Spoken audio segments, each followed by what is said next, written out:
Hi there, Mike Holden here, and today I want to talk about visualization. More specifically, should you visualize on the end result or the actual process of achieving the result? Before I get into that, what is visualization? Well, visualization is mental simulation, and it's an important first step in achieving any goal, anything you want out of life. Visualization or mental simulation, it's make-believe. That's pretty much what you're doing. Now think about that for a minute. Make-believe. You don't hear that saying much these days. Perhaps you heard it when you were a child. It seems to have negative connotations to it. Like something's childish. It's make-believe. But there is actually profound truth in those words. When you're visualizing your desired result before it actually happens, you're making yourself believe something that actually hasn't happened yet. And that's the trick.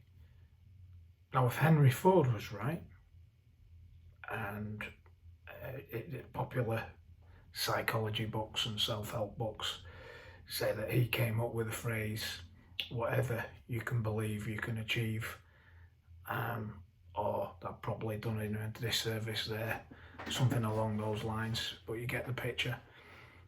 If he was right, and whether we can believe we can achieve something or not is the trick, and if you don't believe you can do something, then you're correct as well, then making yourself believe something is important. Make believe is important. So to answer the original question, should we visualize the end result or should we visualize the process?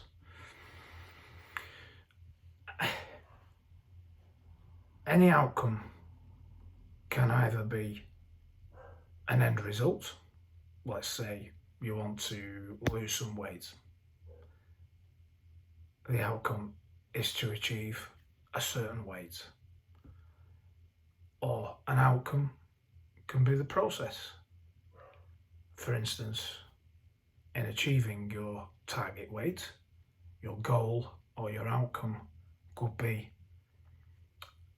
to exercise more, to eat healthily, that type of thing. So outcomes can be the end result or it can be the process. Now, recent studies have actually said that if you visualize on the process, you'll actually get better results. So let's say, take our losing weight analogy again. Let's say that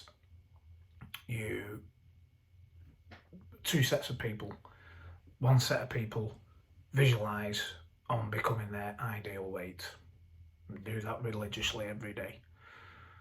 The second group of people visualize on eating healthily, exercising, the process of daily habits that slim people have. The research has shown that this second group of people are more likely to achieve their desired outcome.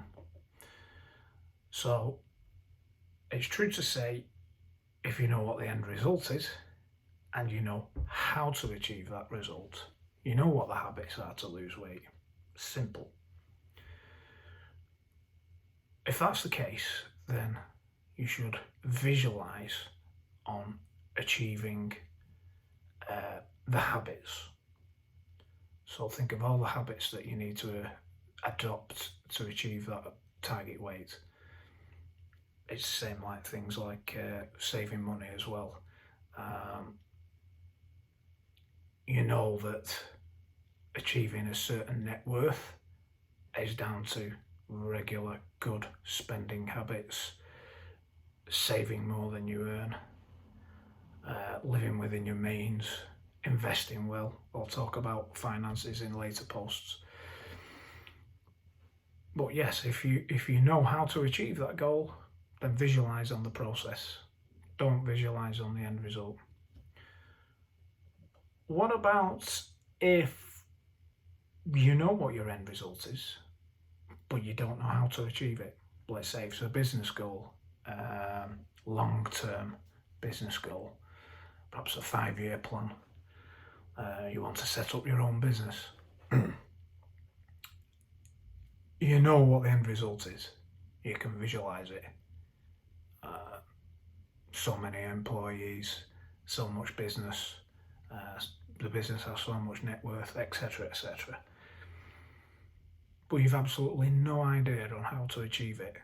So you can't visualize the process. And actually the research suggests that you shouldn't try. So in those regard, visualize the end result and let the reticular activating system of your brain come up with solutions. Talked about it a little bit in the last post. It's a part of your brain that links the subconscious and the conscious mind, regulates sleep, but it's that part that, let's say, you wake up in the middle of the night because you hear some noises. It's the reticular activating system of the brain that alerts you to wake up. When you visualize an end result and you've had no idea about what the process is, this part of the brain will search out in your environment things that will help you achieve that goal step by step. Don't worry about planning. Let's say it's a 5-year goal. Don't worry about what's going to happen in year 2, 3, 4 and 5. Focus on the end result. Worry about what your next step is. Be open to what your subconscious mind suggests to you. I know it's difficult, especially people in business like to plan, but you're better coming up with the next step and then focusing in all your attention on that next step. The second step will become much clearer after you've finished off the first step. So that, I think, wraps it up today. If you got some value out of this post, then please subscribe, like, whatever you want to do, put a comment.